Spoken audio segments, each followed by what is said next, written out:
Hoy quiero compartir con todos vosotros 5 razones, hay cientos, pero quiero resumirlo en 5 razones por las cuales no volvería a ser pentecostal o irme a otra denominación protestante. Me da igual, o evangélica, da lo mismo. Salirme de la Iglesia Católica, de la cual lo hice un día y arrepentido estoy. Para los que no conozcan mi testimonio de conversión, voy a dejar el link en la descripción de este video. Y si queréis que vuelva a dar mi testimonio en el canal, que lo pueda hacer, por ejemplo, en directo, pues me lo podéis decir también en los comentarios y podemos hacer un directo en el cual yo dé mi testimonio y ustedes al mismo tiempo, pues, puedan compartir conmigo, pues, sus preguntas, sus inquietudes, etcétera.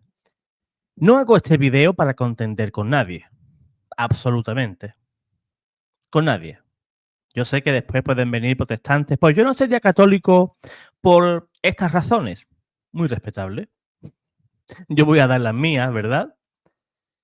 Y creo que voy a tratar, pues, de ser lo más sincero posible con ustedes y conmigo mismo, ¿verdad? Que es lo más importante, ser sincero y ser honesto, pues, en lo que a la religión se refiere. Todos estamos libres de ir a cual denominación quiera, si quiere ser pentecostal, mormón, ¿verdad? Hay libertad de culto y no hay problema en eso.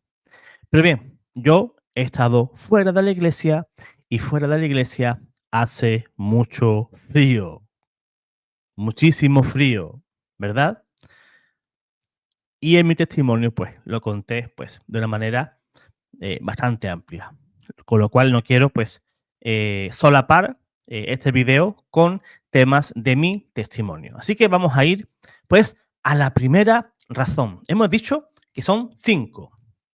Pues bien, yo estoy convencido de que la Santa Iglesia Católica se adhiere mucho más íntimamente a toda la información bíblica.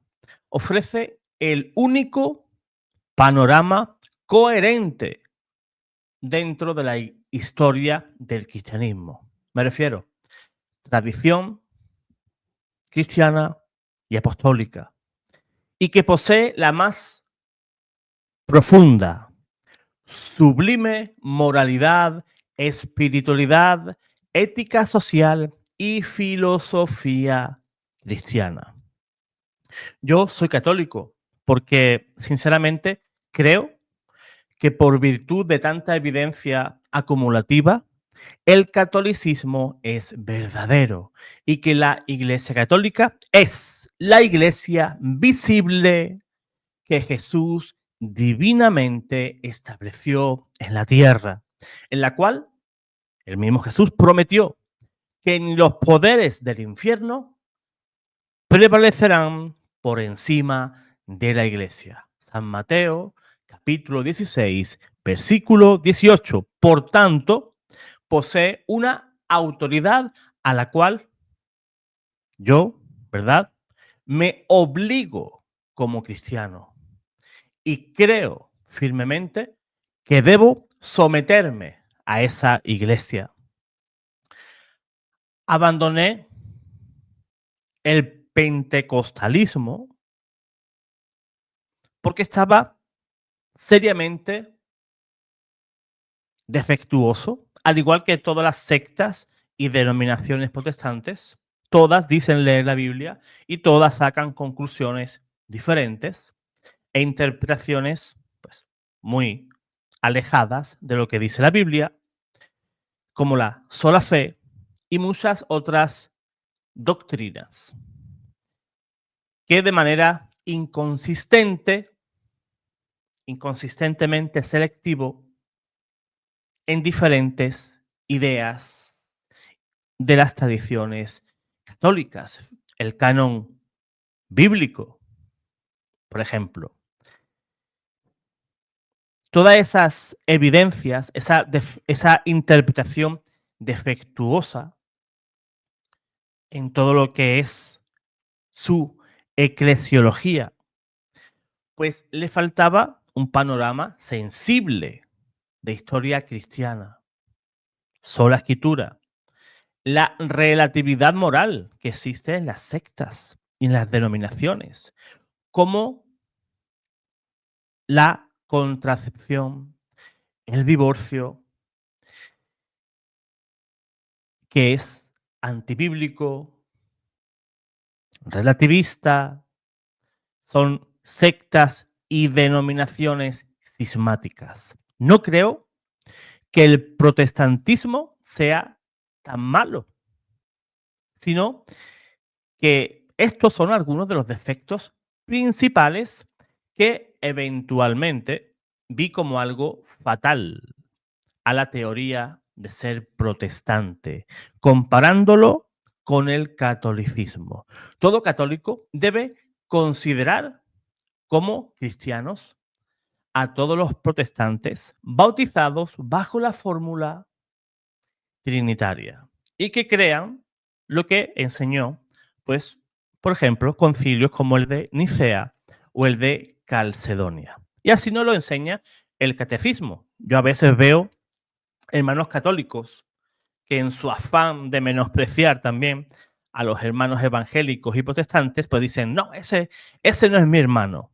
La iglesia nos invita a abrazarlos. Así nos dice la encíclica Unitatis Redintegratio y también el catecismo. Por tanto, los acogemos como hermanos nuestros que son, aunque a muchos les duela, pero así lo enseña la iglesia y como cristiano te debes de someter a eso, ¿o no?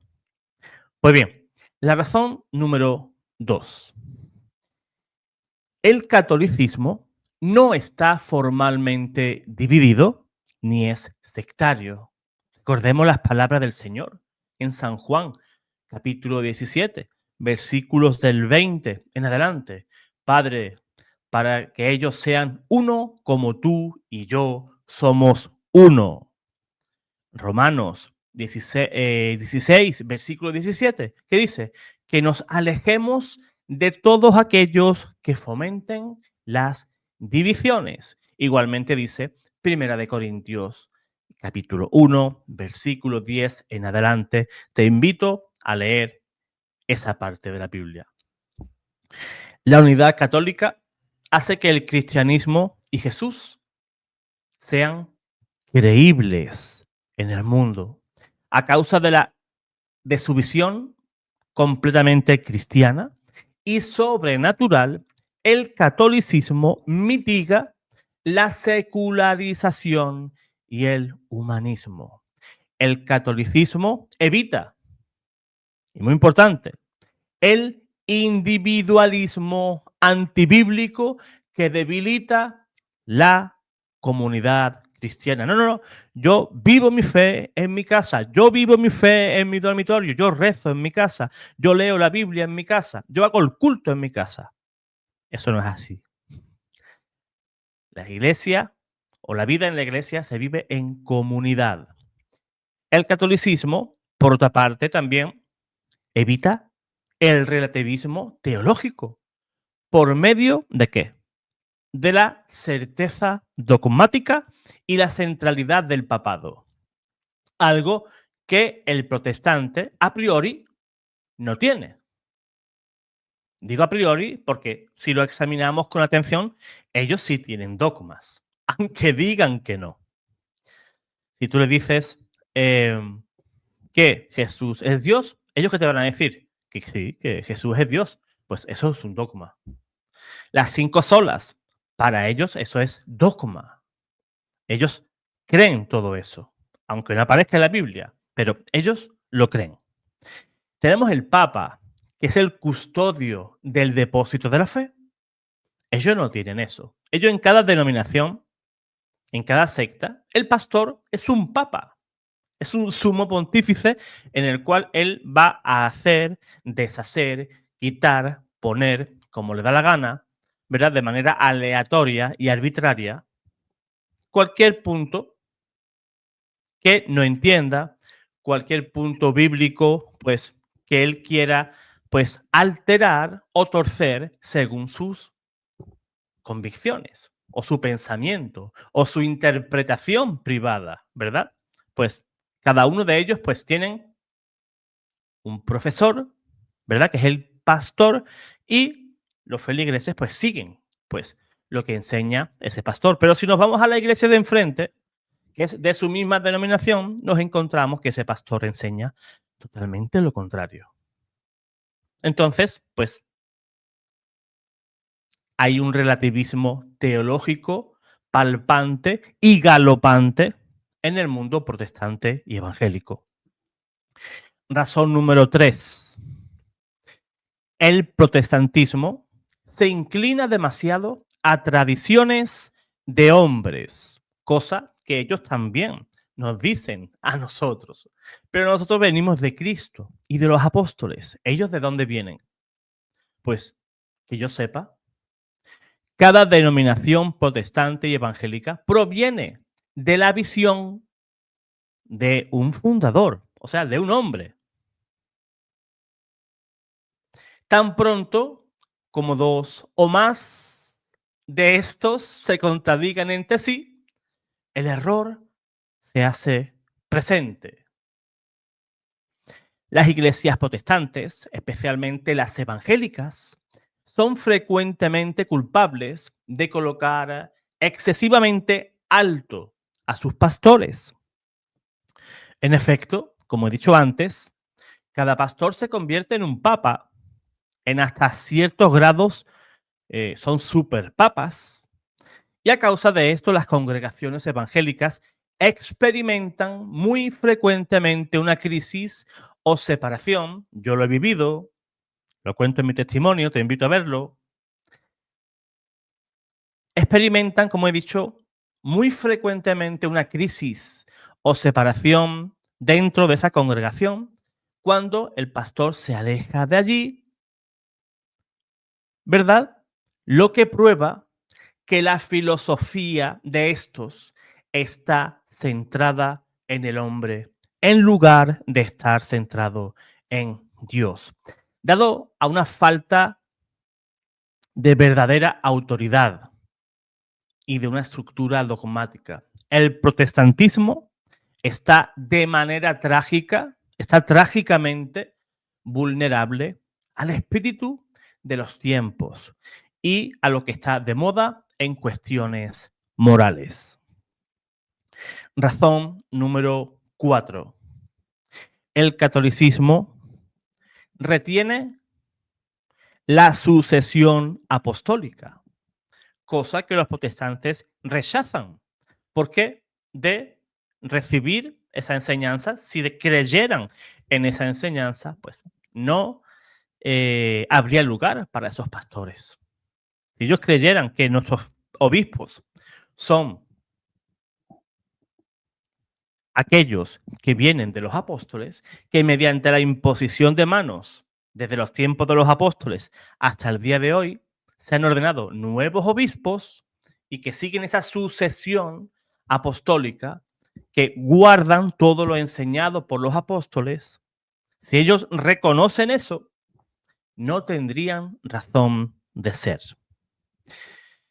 Por eso digo que el catolicismo retiene la sucesión apostólica, porque es necesaria para conocer cuál es la verdadera tradición cristiana. La sucesión apostólica era el criterio para conocer la verdad cristiana que fue usada durante los primeros siglos.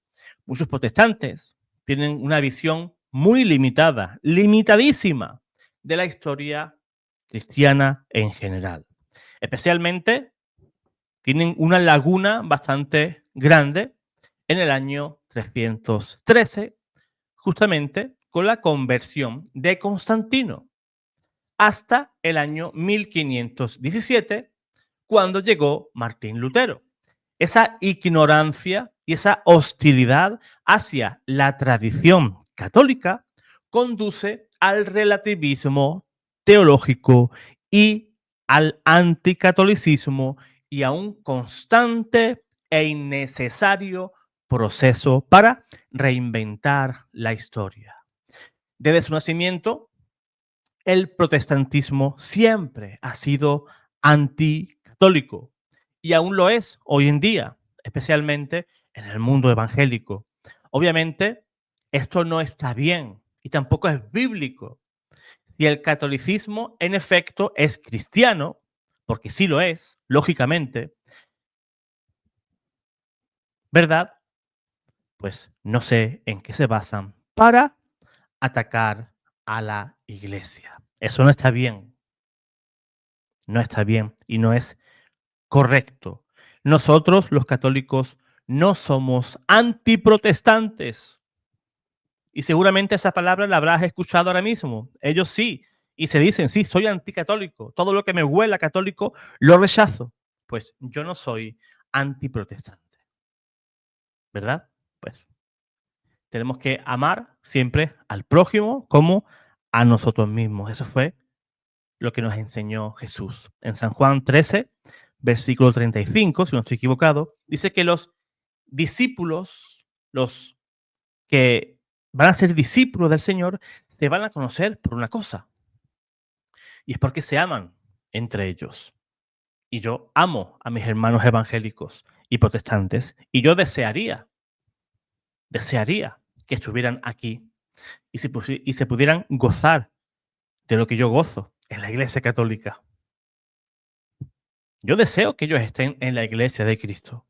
Y si ellos se quitaran ese vendaje de los ojos y se dieran cuenta de lo que están haciendo y volvieran, pues para mí sería una enorme alegría. Pues bien, razón número 5 y la última, aunque podemos dar muchísimas más, pero nos vamos a centrar en estas 5. Aunque en cada razón, pues he dejado varios elementos. El protestantismo no tiene forma alguna de resolver asuntos doctrinales en carácter definitivo. Lo mejor pueden hacer es que el protestante individual solo pueden hacer cuentas de cuántos eruditos protestantes, comentadores, etcétera, y toman esta o aquella postura en relación a la doctrina A, la doctrina B o la doctrina C. Entre ellos no existe ninguna tradición protestante unificada. Si los protestantes tuvieran que decidir hoy cuáles son los libros correctos, qué libros deberían componer el canon bíblico, pues ¿con qué autoridad harían eso? Materialmente no pueden resolver asuntos doctrinales con carácter definitivo. No pueden. Solamente la Iglesia en sus concilios, con la autoridad que Cristo dejó a sus ministros, y esa Iglesia inspirada por el Espíritu Santo, como en Hechos capítulo 15, tiene la autoridad para cerrar asuntos doctrinales de carácter definitivo. Por otra parte, el protestantismo apareció oficialmente en el año 1517. En la historia del cristianismo es algo tardío, por tanto, no puede tener o no puede ser ninguna restauración del cristianismo puro y definitivo, ya que esto es excluido, lógicamente, por el hecho de que es absurdamente tardío en su aparición. El cristianismo debe de tener una continuidad histórica, o de otra forma, no es cristianismo. El protestantismo, me van a perdonar, hablando histórica y doctrinalmente, es un parásito del catolicismo. Vive encima del catolicismo y se alimenta ya sea para sacar las doctrinas que le conviene o ya sea para atacarla. A eso me refiero de que ellos son un parásito del catolicismo. Y perdónenme el símil. La idea protestante de que la iglesia es invisible es también una novedad en la historia del cristianismo y es totalmente ajena a la Biblia. Por tanto, es una idea falsa. Muchos dirán, José Manuel, ¿eso de iglesia invisible qué es? Lógicamente, mucha gente se lo puede preguntar. La iglesia invisible es un concepto protestante por el cual Jesús no instituyó nada. No hay una iglesia en el mundo que tú puedas señalar y decir, esa institución es la iglesia de Cristo. Ellos dicen, afirman, que todo el conjunto de creyentes forman pues esa iglesia invisible, pero solamente Dios sabe quién pertenece a esa iglesia invisible. O sea, es un concepto un tanto raro, por no llamarlo falso, ¿verdad? La iglesia es visible. Si nos fuéramos a tiempo de Jesús, cuando ascendió a los cielos y los apóstoles comenzaban su predicación, pues tú sí podías señalar dónde estaba la iglesia y tú podías pues encontrar geográficamente dónde estaba esa iglesia. Después se fue expandiendo por el mundo, pero tú sí podías reconocer y podías ver que en cada ciudad, como dice San Pablo en los libros de los Hechos, pues iban formando comunidades, diócesis, donde iban nombrando presbíteros, ancianos, dicen los evangélicos, así lo traducen, ¿no? Ancianos. Pero la iglesia iba creciendo y la iglesia es visible, no es invisible. Nadie sabe quiénes son los verdaderos creyentes o no. Yo me esfuerzo en ser bueno, pero yo no sé si pertenezco a esa iglesia o no sé. Es un concepto bastante extraño. Podemos hacer un video especialmente sobre ese tema y explicarlo pues más ampliamente. Pues bien, y fíjate qué curioso y qué falta de honestidad. Cuando algunos teólogos protestantes se refieren al cristianismo primitivo, como cuando refutan a las sectas, ellos dicen la iglesia que enseñó que, ya que entonces pues la iglesia estaba unificada, pero cuando se refieren al tiempo presente, ellos instintivamente y de manera inconsciente evitan la terminología, puesto que la autoridad universal para enseñar la doctrina reside solamente en la Iglesia Católica. Yo he llegado a ver videos de pastores protestantes que decían, porque Atanasio enseñaba tal cosa, Agustín enseñó tal, porque tal padre de la iglesia enseñó tal, pero nunca te van a decir que esos obispos, esos teólogos, pues pertenecían a la Iglesia Católica. Se lo callan. ¿Por qué? Porque si ellos te dicen que esos obispos de la Iglesia primitiva, y nos podemos ir más atrás, a los padres apostólicos, San Ignacio de Antioquía, San Ireneo, San Justino, si nos fuéramos allí y le dijéramos, mira, que ellos enseñaban doctrina 100% católica, pero no. Ellos dicen, por ejemplo, Ireneo, tal cosa. Justino, tal cosa. Ignacio, tal cosa. Nunca van a usar el término san, ¿no? De santo, nunca. ¿Por qué? Si dicen San Ignacio, ¿qué están diciendo? Ese obispo pertenece a la Iglesia Católica. Porque yo no conozco a ningún san protestante, ningún san evangélico. No conozco ninguno. Si tú conoces alguno, déjamelo en los comentarios. No conozco ningún santo. Ni tampoco conozco un mártir evangélico o un mártir protestante de los primeros siglos. Nosotros tenemos las actas de los mártires, donde aparece quién, el nombre de la persona, a la religión que pertenecía, el lugar donde sufrió el martirio, el motivo y también por aquellos que llevaron ese martirio adelante. Entonces, dime tú, ¿cómo puedo volver a ser protestante? Si la iglesia protestante más antigua, pues es del año 1517 y nació con un hereje, Martín Lutero. Yo lo siento mucho por esas personas que se dicen teólogos, que eran católicos y teólogos y grandes estudiosos de Biblia, y se fueron a esa rama, a los luteranos. Sí, me estoy refiriendo a Fernando Casanova, porque yo sé que muchos de ustedes diréis, sí, podría ser Fernando Casanova, sí. Personas estudiosas, ¿y de qué les sirvió tanto estudio? Cuando no tienes una fe sobrenatural, el estudio sirve de poco, sirve de poco, porque es el Espíritu Santo el que te inspira a llegar a la verdad, a reconocer la verdad, a creer en esos misterios de Dios que están aquí en la Santa Iglesia Católica. Por eso son misterios, porque no sé explicarlo. ¿Tú sabes explicarme cómo pasa un trozo de pan a ser el cuerpo y la sangre de Jesús? Yo no lo sé.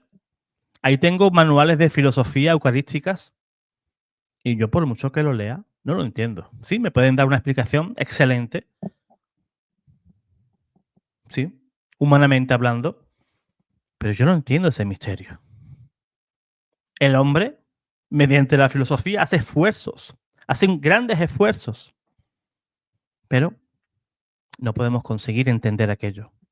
Decía San Agustín que si crees en un Dios que tú entiendes, que tú comprendes, entonces eso que tú crees no es Dios. Dios en sí mismo es un misterio. Dios se ha revelado, claro que sí, pero se ha revelado hasta donde Él ha querido,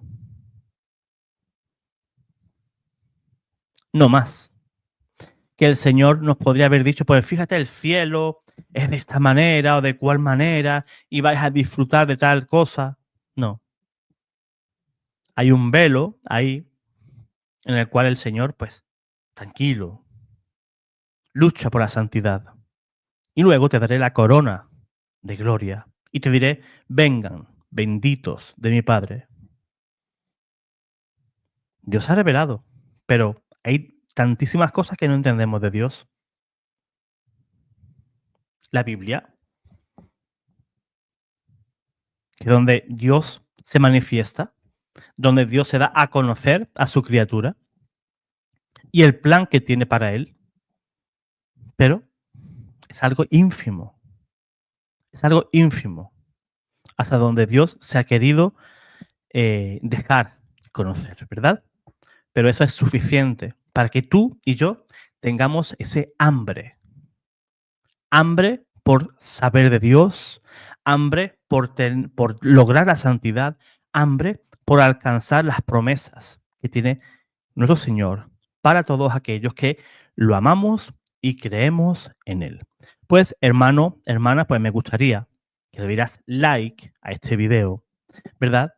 Que lo compartas. Y si eres nuevo en el canal y te gustó este video o alguno que otro que has visto aquí en este canal, pues te invito, te recomiendo, pues que te suscribas para que puedas recibir pues las notificaciones de esta plataforma para saber cuándo subimos más videos. Suscripción y la campanita. Mediante esa campanita te llega la notificación. Y los hermanos que ya están suscritos, según veo en las estadísticas de YouTube, pues veo que hay un 16% de hermanos que sí tienen pulsada esa campanita. Si lo deseas, puedes verificar ahora si esa campanita pues está pulsada para que recibas la notificación. Porque cuando te suscribes, ¿verdad? Y aparece la campanita al lado. Pero si le das de nuevo a la campanita y eliges todas, pues todas las notificaciones que aparezcan al subir un video en el canal, pues YouTube te mandará esa notificación. Tal canal, pues acaba de subir tal video o tal canal está en directo. Pues bien, como dije al comienzo, si quieres que dé mi testimonio de conversión en directo para que puedas hacer preguntas, resolver cosas, ¿verdad? Sobre mi testimonio y saber cómo fue, pues yo te invito a que lo dejes en la cajita de los comentarios. Pues mira, José Manuel, no conozco tu testimonio, pero sí me gustaría que hicieras un directo en el cual pues yo también pudiera participar y hacerte una pregunta. ¿verdad? Que estaría bastante bien, porque a mí, si algo me gusta, es interactuar con todos ustedes. Dios te guarde, Dios te bendiga.